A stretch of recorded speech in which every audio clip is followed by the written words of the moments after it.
Notre star qui est en service ici a un œil sur le sablier. Je le dis pour Georges Lévy, qui est là, que j'ai le très très grand plaisir de présenter, qui est comme moi un mythanalyste, un analyste des mythes, et comme moi des mythes contemporains, et qui travaille sur la marque de commerce, le branding.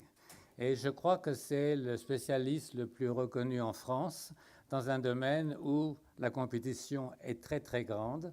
Et il est capable de rencontrer les responsables d'une grande marque, prenons Coca-Cola ou prenons Peugeot, peu importe, et de leur expliquer quel est le récit qui légitime leur discours et leurs produits.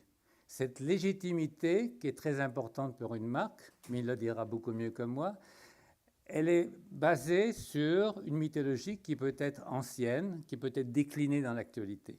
Et Georges Lévy, qui vient encore de publier un livre qui s'appelle Georges, tu viens. Ce nouveau livre qu'il va signer, qui est à la salle des dédicaces. Qui s'appelle Devenir une marque mythique. Voilà.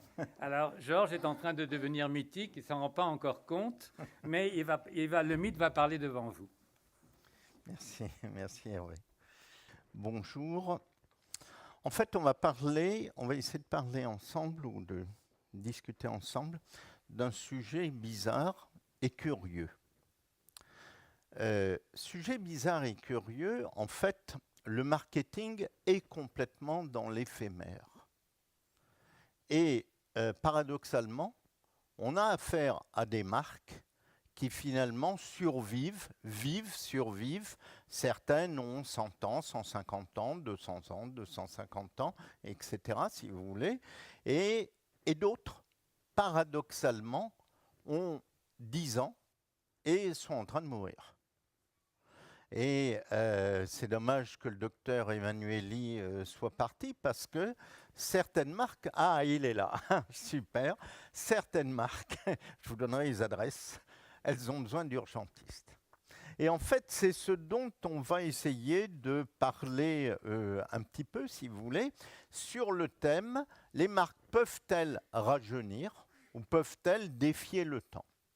avec en effet une question qui est fondamentale, qui est la différence entre la marque et le produit. Alors, on parlait de mes bouquins, j'ai écrit une quinzaine de bouquins. Ceux qui sont là-haut, je crois, sont Devenir une marque mythique, donc qui est le dernier, et Génération Z, puisqu'en fait, si vous voulez, je me suis aperçu qu'on parlait beaucoup des nouvelles générations, et que personne ne comprenait en particulier la génération qui arrivait. Donc j'ai collationné toutes les études qui ont été faites sur cette génération, qui est très troublante pour en particulier les entreprises. Et au-delà de cela, j'ai fabriqué un groupe de mes étudiants d'un côté, et un groupe de gosses de banlieue de l'autre côté, si vous voulez, des quartiers, comme on dit aujourd'hui, si vous voulez, de l'autre côté, pour savoir qu'est-ce qu'ils prenaient dans ces études, si vous voulez. Et ça nous donne quelque chose qui n'est pas le sujet du jour, mais qui est assez intéressant, puisque c'est en fait c'est une génération qui est à la fois très néo-romantique, hein, et qui croit beaucoup en l'avenir et qui essaye de fabriquer un monde qui est meilleur, hein, puisqu'ils cherchent tous à donner du sens, si vous voulez, et qui, parallèlement, chacun se prend pour un super-héros. Et c'est ce qu'on appelle les social natives, hein, puisqu'en fait, si vous voulez, ceux qui étaient avant, qui étaient les digital natives, ceux qui sont nés avec Internet, si vous voulez, donnent la place à ceux qui sont nés avec Facebook. Et ceux qui sont nés avec Facebook, c'est intéressant, si vous voulez, c'est-à-dire que dès qu'ils ont eu 10 ans, 11 ans, 12 ans, ils se sont mis à être leurs propres héros qu'ils présentaient au monde. Et en étant les propres héros qu'ils présentaient au monde, eh ben, c'est resté, si vous voulez, progressivement. Et ce sont les héros des super-séries qu'ils sont en train de nous proposer. Et c'est assez compliqué, si vous voulez, en fait, à vivre, puisque si vous parlez, allez, disons, à un gosse qui a 18 ans ou qui a 20 ans, hein, ce qu'on appelle les millennials, hein, ceux qui sont nés en 2000 ou aux alentours de 2000, ben, pour eux, ce sont des héros absolus. C'est plus le docteur Emmanueli, c'est eux. hein. Et donc, ça change un peu de paradigme, mais ce n'est pas le sujet du jour, et donc j'en dirai pas beaucoup plus.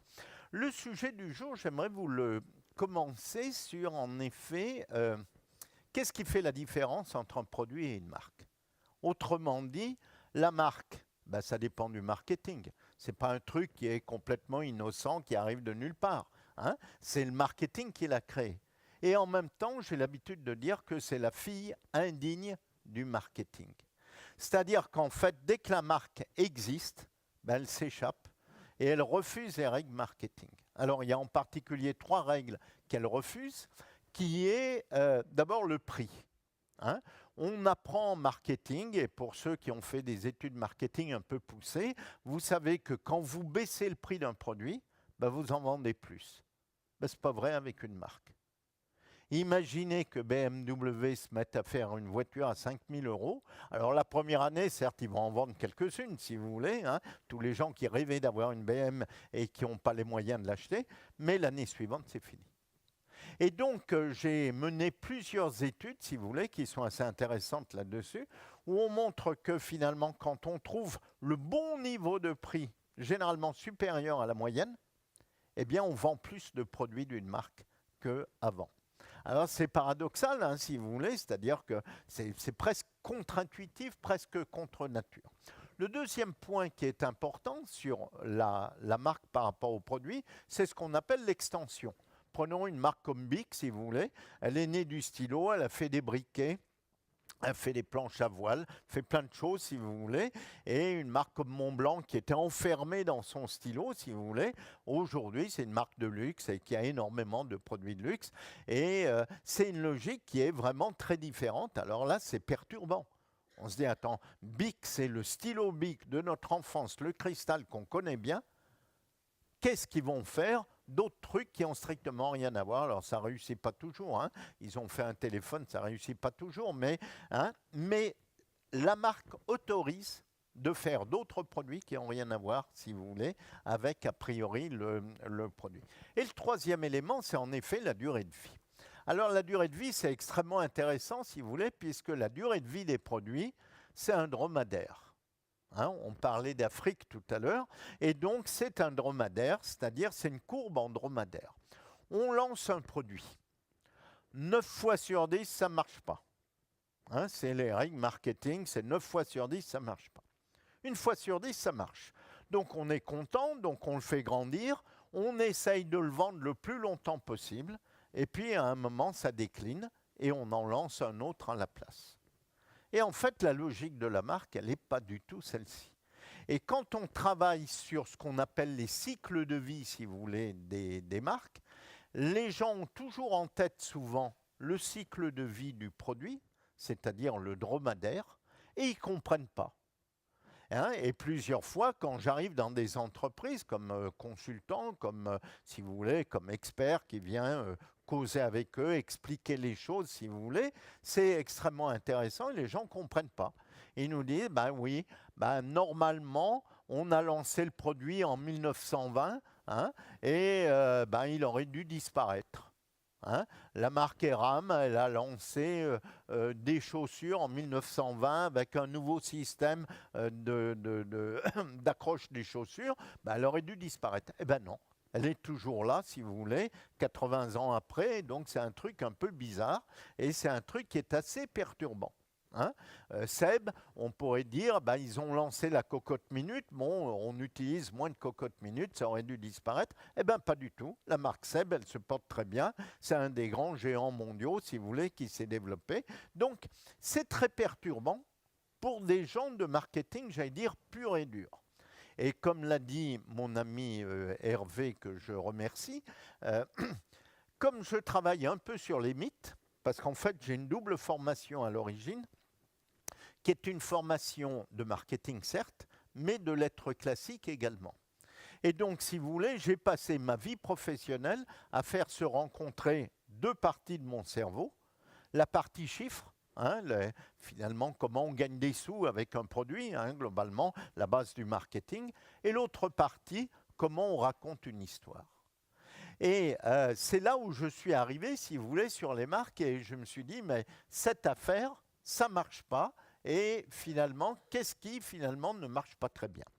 En fait, c'est simple. Un produit, c'est de la commercialisation. Ça a un prix, hein, c'est les fameux 4P anciens du marketing. Ça a un prix, c'est un lieu où on le distribue, il est plus ou moins connu, et globalement, et c'est un produit, il a des caractéristiques, ce produit. C'est le premier élément. Et une marque, c'est de la narration.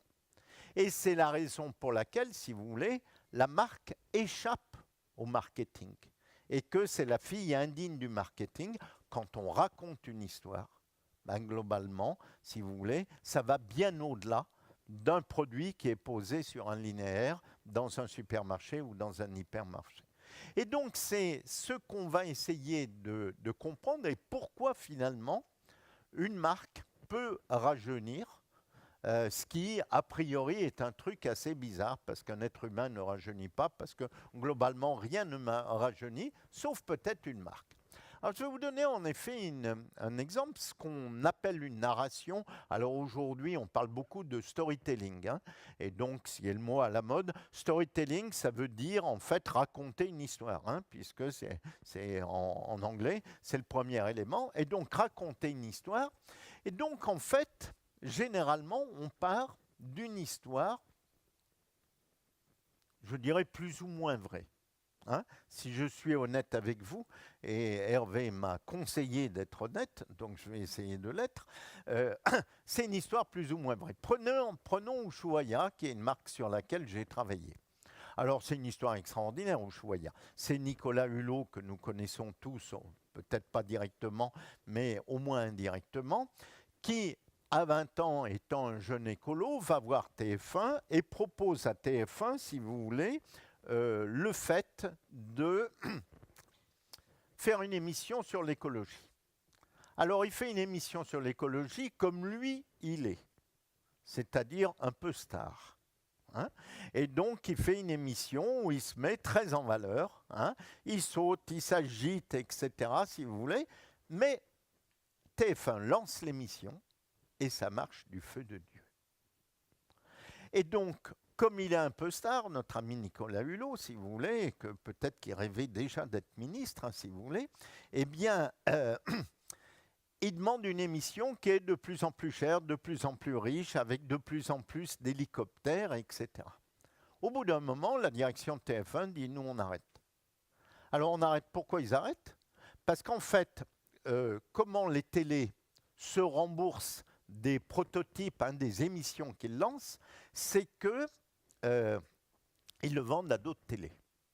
Hein, et donc la télé française, TF1, va vendre ça aux Belges, aux Italiens, aux Espagnols, à d'autres. Sauf que partout à travers le monde, quand on parle d'écologie, c'est National Geographic.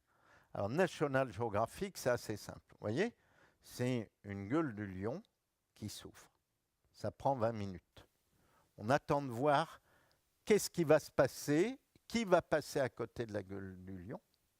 Hein, il reste encore 20 minutes, hein, ou 30 minutes sur les 52 minutes. Et pendant 30 minutes, la gueule se referme et il ne s'est rien passé. Hein, c'est National Geographic et c'est la nature telle qu'elle est, et le temps de la nature, puisqu'on parle du temps, si vous voulez, qui est le temps lent de la nature. Or, Nicolas Hulot, il s'agite de tous les côtés, si vous voulez. Alors, les autres peuples, ils testent ça, mais ça ne marche pas. Les gens ne comprennent pas qui c'est cet agité qui veut nous expliquer la nature. Donc, ils viennent me voir, ils me disent, est-ce qu'on ne pourrait pas en faire une marque? Alors, ils arrêtent l'émission.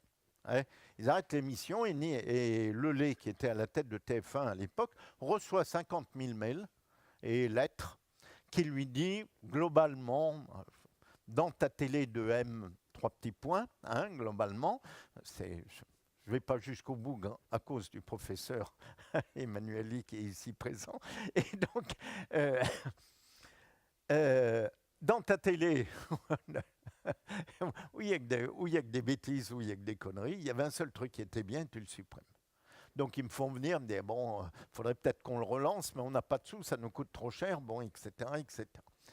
Et donc, on fait une étude et on voit ce qu'il y a dans la tête des gens. Quelle est la narration, hein, quelle est la story, quelle est la narration qui est dans la tête des gens sur cette affaire d'Ushuaïa. Alors, je vous rappelle qu'Ushuaïa, en fait, la vraie, Hein, je ne sais pas si je peux... Non, peut-être pas. C'est la photo du haut à droite, hein, globalement. C'est un endroit épouvantable. Hein. Il fait entre -5 et +5. C'est des vents à 150 à l'heure. Enfin, ce n'est pas un endroit très facile, très joli, mais pas facile à habiter. Et finalement, on bosse etc., et avec L'Oréal en particulier, et on arrive à une narration qui est dessous, qui est Bora Bora. Hein. Alors, les deux nous parlent de nature, mais ce n'est pas tout à fait la même chose. C'est pour ça que je vous dis, on part d'une vérité, quelquefois on étend un petit peu cette vérité. Hein. C'est ce qu'on appelle un petit peu du stretching, où on apporte cet élément. Mais c'est cette logique de narration qui est partagée, qui est hyper intéressante et qui est hyper importante. Alors pourquoi ça marche? En fait, on est dans un endroit où on a eu en particulier ce matin une table ronde des astronautes. Et c'est intéressant. Regardez ces affaires des astronautes. Les héros, c'est ceux qui étaient là. C'est Armstrong le premier, etc., ceux qui étaient là. En fait, les vrais héros, ce n'est pas eux. Alors, on ne va pas leur dire. Hein. Peut-être ici, là, on ne va pas leur dire. C'est quand même les ingénieurs qui ont envoyé la fusée, qui les ont ramenés. Hein. Mais qui connaît le nom des ingénieurs? Qui se souvient du côté rationnel? Personne. Hein. Tout ce qu'on connaît, c'est les gens qui étaient là, hein, globalement. Armstrong en premier, si vous voulez, qui est le côté narratif qui a été apporté, qui est hyper intéressant, hyper important. Les petits pas bateaux, hein, avec le slogan qui était bien préparé, un petit pas pour l'homme, un grand pas pour l'humanité, etc. Hein. Je vous dis ça, un petit pas pour l'homme, un grand pas pour l'humanité, on est en pleine narration. On est dans un récit épique, humain, si vous voulez, qui est assez intéressant. Hein. C'est le mythe du progrès avec un grand M et avec un grand P, si vous voulez, qui est complètement développé là-dessus. Et donc, en fait, ça signifie que quand on parle narration, storytelling, eh bien, il y a beaucoup d'émotions. Et c'est là où le monde est divisé en deux, entre la partie purement rationnelle, si vous voulez, et la partie qui est émotionnelle. La partie qui est rationnelle, c'est les ingénieurs, hein, qui ont bien fait leur boulot, puisque, j'allais dire, tous nos astronautes, ils sont là, et on est très content de pouvoir les rencontrer et les côtoyer. Mais finalement, ce n'est pas ce dont on se souvient. Ce n'est pas ce qui nous a marqué, si vous voulez, et c'est assez important. Et finalement, lorsqu'on regarde les éléments qu'on a à Chauvet, qu'on a à Lascaux, ce que voit l'être humain il y a 30 000 ans, hein, c'est ce qu'il a en face de lui, qu'il arrive à apprivoiser ou qui le terrorise, hein, qui sont ces animaux, ce qui nous permet de voir que le climat avait déjà changé pas mal, si vous voulez, à l'époque. Alors, comment on fait, vous allez me dire, pour construire cette affaire? En fait, c'est un schéma, hein, Hervé parlait des mythes, c'est un schéma que j'ai emprunté aux linguistes et aux mythologues. Dans les années 70, les linguistes et les mythologues ont tous travaillé sur les structures des récits inventés il y a 10 000 ans et qui sont arrivés à nous. Ils n'auraient jamais dû arriver à nous. Ils ont changé 3 fois de langue, 4 civilisations, enfin, etc. Tout a été bouleversé. Et finalement, on a l'Iliade et on a l'Odyssée, si vous voulez, qui sont des récits mythiques qui ont été inventés il y a globalement 10 000 ans et qui racontent l'histoire des divinités de l'Olympe et des héros humains qui jouent avec, qui jouent contre, etc., si vous voulez. Alors, comment ça se passe, notre affaire ? Notre affaire, comment est-ce qu'on raconte une histoire pour qu'elle soit efficace? Il y a toujours un émetteur, quelqu'un qui raconte une histoire, qui la raconte. Il raconte à un récepteur, si vous voulez, donc quelqu'un à qui on a raconté cette histoire. Et une fois qu'on a raconté cette histoire, on a raconté quoi? L'histoire d'un héros. Alors, toutes les histoires dont on veut se souvenir, hein, ce n'est pas l'ingénieur, c'est Armstrong. Hein, c'est le héros, l'astronaute. Hein. J'étais ce matin à la conférence où un des astronautes expliquait qu'il est sorti, que le capot de la station était bloqué, qu'il est sorti, que c'était hyper difficile, qu'il y avait 9 boulons à tourner, etc. Si vous voulez. On était pendu à Sénéval. Alors heureusement, il était là, si vous voulez. Donc on savait qu'il s'en était sorti. Mais globalement, ça aurait été en cours de route. On se disait, est-ce qu'il va y arriver ce type-là? Et donc, ce héros, il a un acte héroïque à accomplir. Et s'il a un acte héroïque à accomplir, si c'est héroïque, c'est qu'il faut qu'il lutte contre un fléau, contre une difficulté. Et donc, c'est extrêmement intéressant de penser que, en fait, et c'est là où il y a une différence entre une marque et un produit et commercialisation, il va me servir à faire quelque chose. Une marque, elle m'aide à lutter contre une difficulté que je ressens. Hein, et c'est là où c'est assez intéressant. Et ce que nous apprennent, donc c'est l'opposant, alors on peut appeler ça le salaud, le fléau, comme on veut. Et puis ce que nous apprennent les linguistes et les mythologues, c'est qu'en fait, dans tous les récits qu'ils ont analysés, que ce soit des récits amérindiens, des récits indo-européens, des récits africains, si vous voulez, ils se sont aperçus que partout, il y avait ce qu'ils appellent un adjuvant. Autrement dit, quelque chose qui aide le héros à réussir au moment où c'est très compliqué. C'est un peu Don Quichotte et Sancho Panza, hein, globalement. Don Quichotte sans Sancho, ben, globalement, l'histoire, elle ne marche pas. Hein, et donc, c'est ce côté très humain, très proche, très etc., si vous voulez. Hein. Prenons une marque comme, je dirais, les French Doctors, hein, ce qu'on a appelé les French Doctors. Eh bien, on avait en effet des adjuvants qui étaient Xavier, qui étaient d'autres médecins, etc., si vous voulez, qui intervenaient, si vous voulez, qui étaient ces adjuvants. Alors, ces adjuvants, ils peuvent disparaître. Je vous le souhaite dans très longtemps, mais globalement, la marque, elle reste. Hein, la marque elle demeure, et il y a d'autres adjuvants qui vont arriver, si vous voulez, ensuite. Alors, en fait, qu'est-ce qui se passe dans cette affaire et pourquoi ça marche aussi bien et pourquoi les marques, éventuellement, et on va le voir, peuvent rajeunir? C'est qu'en fait, elles fonctionnent, et là, on a un débat permanent avec mon ami Hervé, qui est qu'elles fonctionnent en fait en opposition. Hein. On a vu qu'elles avaient un combat à mener. Eh bien, Yves Rocher a un combat à mener qui est de dire nous, on va faire en sorte, mesdames, mesdemoiselles, que vous soyez belles pour toute votre vie grâce à la nature. Et il y a un salaud en face, c'est L'Oréal. Ce salaud, alors il utilise la science, la chimie, tout ça. Et qu'est-ce que nous dit L'Oréal? L'Oréal nous dit, attends, c'est des gentils, hein, les mecs d'Yves Rocher de la nature, très bien. Qui c'est qui a envoyé des gens sur la Lune? Est-ce que c'est la nature? Non, c'est le génie humain. Eh bien, nous, c'est le génie humain. Hein, vous voyez, ces oppositions. Alors, on a la même chose sur Coca et Red Bull. Coca qui nous dit, nous, c'est les good boys.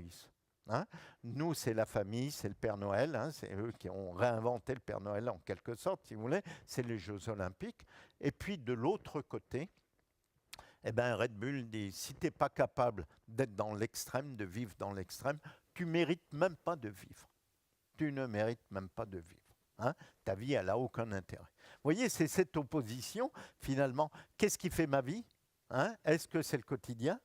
Ou est-ce que c'est cet héroïsme, je dirais, alors gratuit, pas gratuit, hein, mais d'extrême qu'on peut rencontrer? Alors, quelquefois, j'oppose l'île de Ré et Saint-Tropez, ils visent les mêmes gens, hein, des gens qui ont en dessous des deux côtés, si vous voulez, hein, les mêmes CSP, comme on dit, si vous voulez. Mais il y en a un qui nous dit, chez nous, jamais tu entendras un bruit. Au mieux, une roue de vélo qui n'aura pas été bien graissée. De l'autre côté, il nous dit jamais tu dormiras. Hein, et donc, si vous voulez, c'est intéressant. Hein, et on vise la même chose, des vacances, et pour des gens qui sont identiques, c'est une opposition Google-Wikipédia. Hein, Wikipédia étant les universitaires, une certaine rigueur, si vous voulez, et Google étant le monde de l'argent et étant bien moins rigoureux, si vous voulez. Mais les deux nous apportant de l'information globalement là-dessus. Alors, en fait, cette marque, alors je regarde que je reste à peu près dans le temps, oui, ça va. Ouais, très bien. Donc cette marque, en fait, elle se construit, elle arrive à se construire assez bien parce que on l'a analysée, elle a 3 fonctions. Une première fonction qu'on va appeler transactionnelle, c'est le rapport qualité-prix. Puisque quand vous achetez un produit, hein, même de marque, hein, même si vous achetez un sac Vuitton ou Hermès qui coûte très cher, il a quand même une première fonction que, je dirais, il supporte votre carte bancaire, votre téléphone et quelques objets que vous avez dans votre sac, si vous voulez, quand vous le sortez. Hein. Ça a quand même une première fonction, même si pour 30 €, vous auriez un sac qui ferait la même fonction, mais globalement, il a cette fonction qui est faite. La deuxième fonction, donc, c'est le porte-monnaie. La deuxième fonction, qui est la fonction qui nous intéresse beaucoup, c'est la fonction identitaire. Qui on est et finalement, à quoi ressemblent les gens qui achètent les mêmes produits que nous et les mêmes marques que nous, hein. Donc il y a des oppositions aujourd'hui, y compris chez les gens très riches, hein, entre Vuitton d'un côté, Hermès de l'autre. C'est pas, si vous voulez. Alors ils ont autant de sous d'un côté que de l'autre, mais c'est pas la même socioculture. Celui qui a un Bic n'a pas un Mont Blanc, etc., si vous voulez. Et celui qui a, même s'il met le même argent, qui a la marque Peugeot ou qui a la marque BM, ben c'est pas la même chose. Alors après, ça peut être paroxystique, hein, on le voit très bien, les porschistes, ben, ils regardent finalement quand ils croisent une Porsche, à quoi ressemble la personne qui a une Porsche. Alors souvent, ils sont déçus parce qu'elle elle est plus âgée qu'ils ne pensaient et quelquefois plus bedonnante qu'ils ne pensaient, mais globalement, c'est de regarder finalement à quelle communauté on appartient. Et le troisième élément qui n'existait pas il y a 15 ans. Ah, ça, c'est intéressant, qui est la fonction aspirationnelle. Il y a 15 ans, quand je faisais mes cours à HEC, j'avais mes 2 fonctions en disant, voilà, c'est est-ce que c'est un bon rapport qualité-prix et puis pour qui c'est, pour quel type de gens c'est. Et la troisième fonction aujourd'hui, qui est essentielle, c'est est-ce que c'est utile ou pas utile à la société. Et donc, c'est ce qu'on appelle donner du sens, hein, globalement, si vous voulez. Et les jeunes générations sont extrêmement attentives à ça. Et quand il y a un bashing de marque, ça n'est que sur la troisième fonction. Hein. C'est Lactalis, etc., si vous voulez. Les gens disent, alors, il n'y a pas un truc où heureusement, il n'y a pas eu mort d'homme ou mort d'enfant, si vous voulez, mais globalement, il y a eu des négligences coupables. Hein, et globalement, ils sont sanctionnés devant l'opinion publique et c'est assez important et c'est assez violent. Donc à partir de ces 3 éléments, on peut dire que la marque, c'est un repère mental sur un marché. Vous avez 3 mots, que 3 mots, hein, ça donne une définition simple. C'est un repère sur un marché, donc quel est le marché et quel repère on est, et quel est le repère mental, donc quel est le repère dans la tête des gens. Et donc, c'est assez intéressant, si vous voulez, quand on travaille là-dessus. Et c'est à partir de ça qu'on comprend le cycle de vie de la marque. En fait, vous vous souvenez du cycle de vie du produit. Le cycle de vie du produit, c'est un dromadaire. Hein. On le lance, on essaye que ça dure le plus longtemps sur le haut, et puis ça redescend, et puis on en lance un autre. Ben, la marque, c'est un escargot. Hein, et on passe, si vous voulez, du dromadaire à l'escargot, et paradoxalement, l'escargot est plus solide que le dromadaire. Alors, comment ça marche? Il y a un lancement, et donc c'est comme le produit. Hein, 9 fois sur 10, ça ne marche pas, et donc c'est comme le produit, mais 1 fois sur 10, ça marche. Et là, il y a une partie des gens qui disent « Ah ouais, c'est ce que j'attendais ». En termes de produits, en termes de socioculture, regardez les marques nouvelles comme Cézanne, hein, pour ceux qui connaissent les marques textiles, si vous voulez. Ben, Cézanne, ça n'a pas beaucoup d'années, ça fait 100 millions de chiffres d'affaires, si vous voulez. C'est des produits hyper simples, mais qui sont bio, vegan, etc., si vous voulez. Et donc, il y a une socioculture, 100 millions, c'est quand même beaucoup d'argent, si vous voulez, hein, de gens qui, initialement, uniquement sur Internet, ont acheté des produits parce qu'ils disent bah, c'est moi, c'est pour moi, c'est moi, ça me ressemble, etc., si vous voulez, qui est développé. Alors, la difficulté, c'est... Alors, quand on a affaire à un produit, les gens laissent tomber. hein. C'est-à-dire que ça marche pendant 5 ans, 10 ans, 15 ans maximum, et après on relance autre chose. Et quand finalement l'entreprise se dit, on tient un truc qui est quand même fort, il ne faut pas qu'on lâche. On a une deuxième étape que j'appelle le temps de la sagesse, qui est le temps du marketing. Où là, la marque, elle doit dire, bon, ok, c'est vegan, ça a bien marché, bon. Mais la génération qui va arriver, celle dans 5 ans, hein, globalement, qui va arriver. Les petites sœurs ou les filles, hein, pas tout à fait les filles, mais les petites sœurs qui vont arriver des consommatrices actuelles de sésame. Elles vont dire, mais attends, il y a des marques qui sont encore plus véganes, qui sont plus intéressantes, qui sont plus sophistiquées tout en étant aussi éthiques, etc. Bah, finalement, elle apporte quoi cette marque? Apporte rien. Et donc, c'est là où il y a un vrai travail. Et c'est pour ça que j'ai rappelé les 3 fonctions de la marque, hein, en disant non seulement le produit, qu'est-ce qu'il apporte, mais globalement, comment il va chercher d'autres identités et qu'est-ce que ça apporte vraiment à la société. Et une fois que la marque, et c'est là, c'est toute la partie, c'est pour ça que je vous ai parlé d'extension de marque, c'est-à-dire que la marque va se dire, bon, on sait faire des vêtements, mais finalement, ce qui intéresse les gosses, qui vont intéresser les gosses dans 5 ans, c'est des trottinettes. Et donc, on va faire également des trottinettes qui auront la même éthique que les vêtements. Hein. Je dis naturellement n'importe quoi. J'espère qu'il n'y a pas des gens de Cézanne dans la salle parce qu'ils vont ils vont me lyncher à la sortie. Mais, et le troisième stade, c'est le temps du mythe. Autrement dit, premier stade, c'est l'héroïsme. Il s'est rencontré, c'est une espèce de passion amoureuse, hein, qui se fait, si vous voulez. Le deuxième temps, ben, on réfléchit, on analyse, etc. Et le troisième temps, ben, on construit pour la société. Hein. Vous vous souvenez que c'est la fonction aspirationnelle, c'est-à-dire que finalement, qu'est-ce qu'apporte la marque à la société, au-delà de vendre des produits à des gens qui se ressemblent ou qui lui ressemblent d'une façon ou d'une autre. Et donc, en fait, si vous voulez, ça nous prend une évolution comme ça. Dans la logique historique classique, ça prend 50 ans, 3 fois 15 ans. Hein. Dans la logique des marques numériques, ça prend 20-25 ans. Et c'est assez intéressant, c'est-à-dire qu'on voit au travers de marques aujourd'hui comme Google qu'elles sont en train de finir une première révolution, si vous voulez. Et donc, la vraie question, c'est comment elles vont rebondir sur une deuxième révolution. Et ce qui est intéressant, alors j'espère que certains d'entre vous pourront être là à 17h30, puisque la suite de mon exposé un peu théorique, j'ai réuni une petite dizaine de grandes marques, si vous voulez, qui vont nous expliquer leur cycle de vie. Hein. C'est la table ronde des marques, donc ils vont nous expliquer leur cycle de vie, comment elles fonctionnent et quelles ont été les difficultés qu'elles ont rencontrées et quels ont été les moments fondateurs. Et je termine avec une question, alors je vous l'ai dit, eux ne la savent pas encore, qui est comment vous voyez votre marque dans 30 ans. Hein, en 2050, hein, globalement. Et donc, il y a une marque comme Coca, quand on sait que le sucre est un peu, je parle sous couvert du professeur Emmanueli, quand on sait que le sucre est un peu attaqué, hein, quel est l'avenir de Coca? C'est une bonne question. En tout cas, c'est la réponse. Normalement, on attendra la réponse, et donc c'est à 17h30 ici.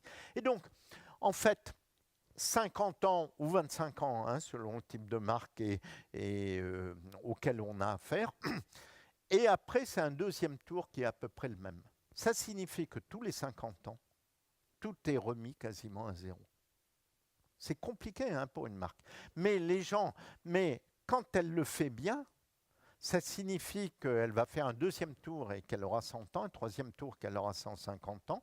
Mais en même temps, la notoriété, elle continue de grandir. Hein, la marque, elle est de plus en plus connue, si vous voulez. Elle continue de grandir et c'est intéressant.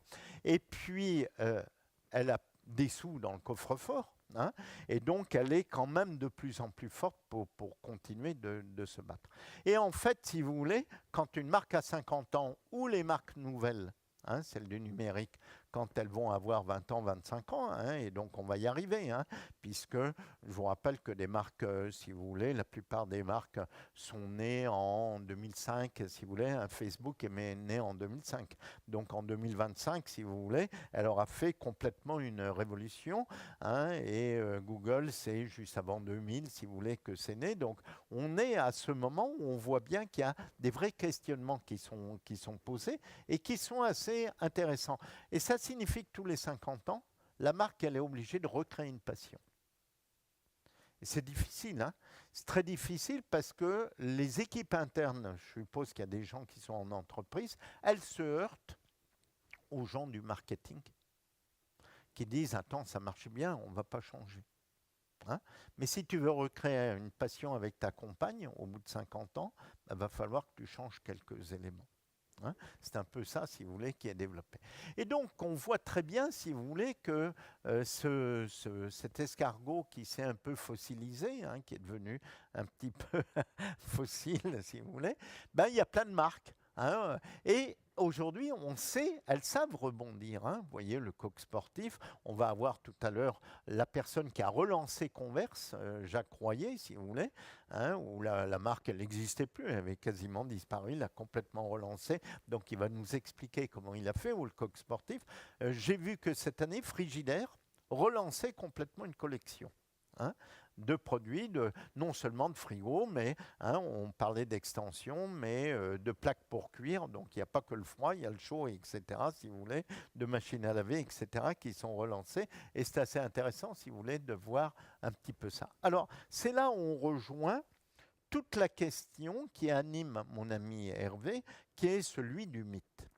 Et en fait, si vous voulez, les marques qui réussissent, et c'est pour ça que j'ai appelé ça le temps du mythe, qui réussissent bien, s'inscrivent dans ce temps mythique. Et un mythe, pour moi, se définit par deux éléments essentiels.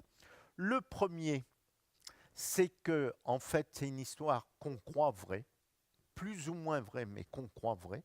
Hein. Souvenez-vous, L'Oréal et Yves Rocher, les deux, on les croit vrais.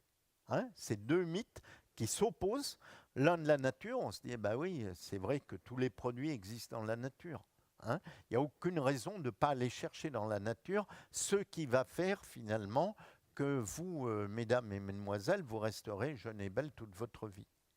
Et de l'autre côté, eh bien, on croit en la science aussi.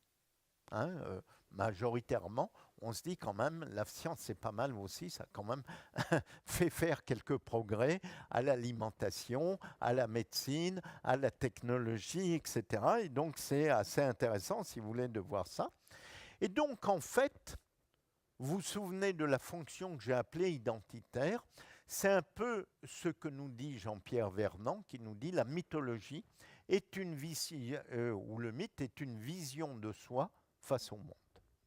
Et donc, si vous voulez, quand je suis un être humain, et c'est mon sentiment profond, je suis en permanence en face à face. Hein, je ne suis pas votre ennemi parce que je suis en face de vous, et vous n'êtes pas mes ennemis parce que vous êtes en face, mais on est différents. Et très souvent, je sais beaucoup plus facilement expliquer ce que je ne suis pas, ou ce que je ne veux pas, que ce que je suis ou que ce que je veux. C'est un grand débat que nous avons avec Hervé, et il y a une heure, on continuait encore le débat là-dessus. C'est cette logique de binaire, hein, d'opposition, si vous voulez, mais qui, à mon sens, est une opposition, et là-dessus, je pense qu'on est assez d'accord, qui est assez physique. C'est-à-dire que hein, l'homme des cavernes, il voyait à l'extérieur des animaux qui lui faisaient peur, qui étaient en face de lui. Hein. C'est une logique biologique, c'est une logique physique, si vous voulez, qui est développée autour de ça. Donc voilà un petit peu, en étant à peu près dans le temps, ce que je voulais vous dire sur la jeunesse des marques et le rajeunissement des marques. Donc, pour faire une synthèse, j'allais dire rapide, un produit, c'est de la commercialisation. Et quand on veut créer une marque, c'est de la narration. Et donc, cette narration, il faut que globalement, toutes les 3 générations, on la remette complètement au goût du jour. Alors, tous les 15 ans, c'est des vrais passages. Hein, et c'est des étapes marketing qu'on sait à peu près faire. Mais tous les 50 ans, et j'en discutais avec un des patrons de Coca Europe récemment, et qui me dit ah oui, c'est marrant ce que tu racontes, c'est vrai que quand on analyse, tous les 50 ans, entre guillemets, il nous tombe une merde sur le coin de la figure, on ne sait pas d'où ça vient. Hein. Mais globalement, c'est comme ça, parce qu'en fait, si vous voulez, 3 générations, ben, une nouvelle génération arrive qui ne connaît pas du tout l'origine ou qu'est-ce qui a fait finalement le succès original. Donc il faut reséduire, j'allais dire, de passion, en quelque sorte, la nouvelle génération. Donc voilà les quelques éléments que je voulais partager avec vous. Je ne sais pas si vous avez des questions. Merci. D'abord, merci pour cette conférence tout à fait éclairante. Puis je me permets de vous dire que je vais vous citer quelqu'un qu'on ne lit plus, qui s'appelait Arthur Kessler. Et il citait l'histoire de Richard Hillary, qui était un pilote pendant le Blitzkrieg, qui était un de ces pilotes formés à l'arrache, il sortait des universités. Il avait donc une réflexion pendant qu'il était au combat aussi. Et il disait ceci, c'est pour ça que j'ai reconnu dans votre dernière partie, il disait en somme, les hommes ils vivent sur 2 plans, sur la vie triviale et la vie tragique. La vie triviale, c'est la vie de tous les jours, où il y a plein de petits choix à faire, et puis voilà. Et la vie tragique, c'est la vie des grands événements. On est résistant, on est collabo, on fait le maquis, enfin, et tout le monde inspire à vivre sur les 2. Et moi, ça m'avait frappé qu'on a tous le rêve de la vie tragique et on vit dans la vie triviale. Et on fait des allers-retours entre les 2. Et le comble du dandisme, c'est de se balader dans la vie tragique avec les comportements de la vie triviale. Qu'est-ce que vous en pensez ? Absolument. Non, merci en tout cas de cette conclusion qui est meilleure que la mienne. Et en fait, c'est la difficulté de l'être humain. Ça nous sort un peu des marques, mais c'est la difficulté de l'être humain, c'est-à-dire qu'on est en permanence, et vous le savez, je pense bien mieux que moi, on est en permanence. En fait, il y a un truc plus que tragique chez l'être humain. On sait qu'on est mortel. Un truc. Et donc, finalement, je ne sais pas si dans 5 minutes, je serai encore vivant. Et je continue de faire comme si j'avais l'éternité devant moi. Hein. Si on me dit, t'es sûr de mourir ce soir, finalement, est-ce que la chose la plus importante, mais je pense que ça l'est, c'est d'être devant vous aujourd'hui pour parler des marques et de leur cycle de vie. Hein. Je pense que c'est la chose en effet la plus importante, mais je ne me pose pas la question. Hein. C'est ce que vous dites, c'est le trivial et le tragique. Et la difficulté de l'être humain, c'est qu'il a conscience de cela.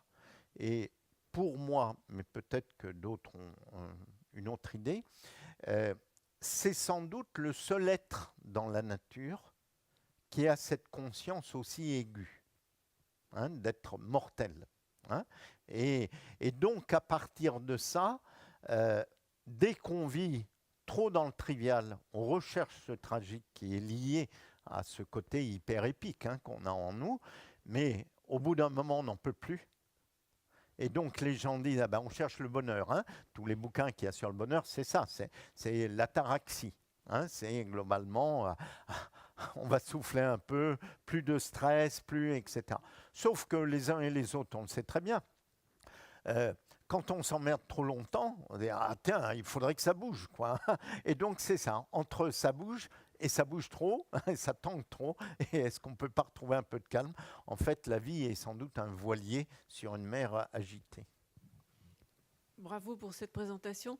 Il me semble que vous avez dit à un moment que le cycle de vie d'une marque numérique était un peu plus rapide, un peu plus court. Est-ce que ça tient uniquement au mode de diffusion ou est-ce qu'il y a d'autres raisons ? Alors en fait, j'ai travaillé, animé sur un groupe de travail au sein de l'ADTEM, qui est l'organisme du marketing français.